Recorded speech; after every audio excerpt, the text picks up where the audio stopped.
So Knuckles is one of the characters I loved in Sonic 2, so logically making him a main character in 6 episode TV show makes a lot of sense. But what do I think of it? Well, what's the story? Well, Knuckles is struggling to adjust to life on Earth, so he takes on an apprentice in the form of Deputy Sheriff Wade Ripple, training him in the ways of the Echidna warrior to help him prepare for a bowling tournament in Reno, Nevada, where his estranged father will be competing. The show is more so about Wade, but Knuckles is still present. He's hilarious with a surprisingly thick accent, and you can really feel his struggles as the last of his kind. An Echidna ancestor of Knuckles, Pachacamac, appears as a ghost who can go through walls and yet somehow can't go through windows. For some reason. What? That makes no sense. Sometimes the jokes are expected and not that funny, but those are one in a few jokes. The moments where Knuckles and Wade talk about their feelings is really great. I like Wade.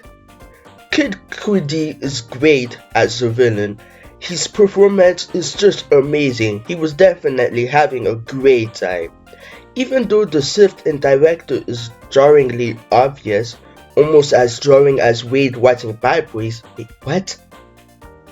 I like how the intro is drawn and how it's a bunch of CDs in a cage.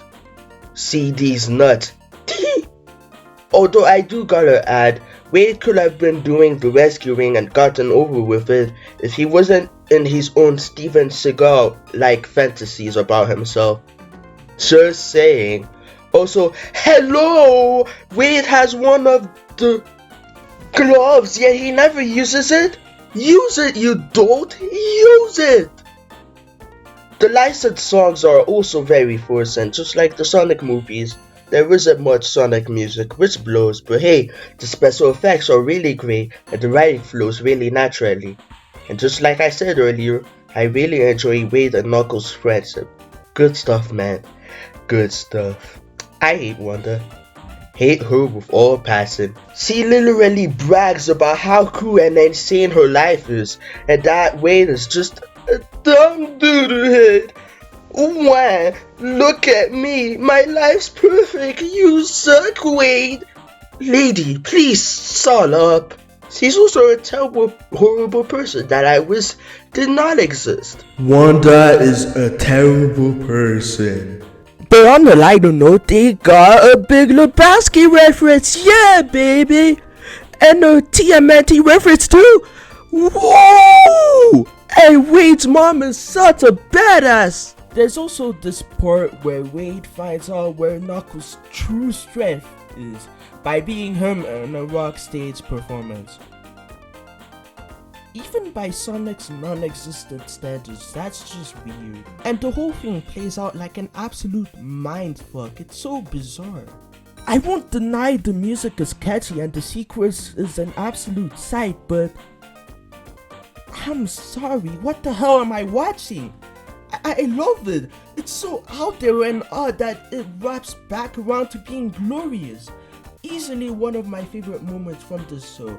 The fact that Wade doesn't even learn the right lesson makes it all the more funny and pointless. Well, although it isn't pointless anyway.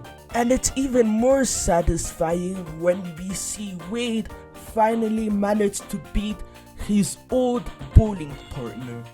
Although ironically, out of all of the villains, the main one is not only the blandest but also the most forgettable.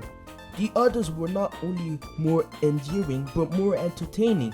Even Agent Willoughby, who I found the least entertaining, at least gave something more than the main villain.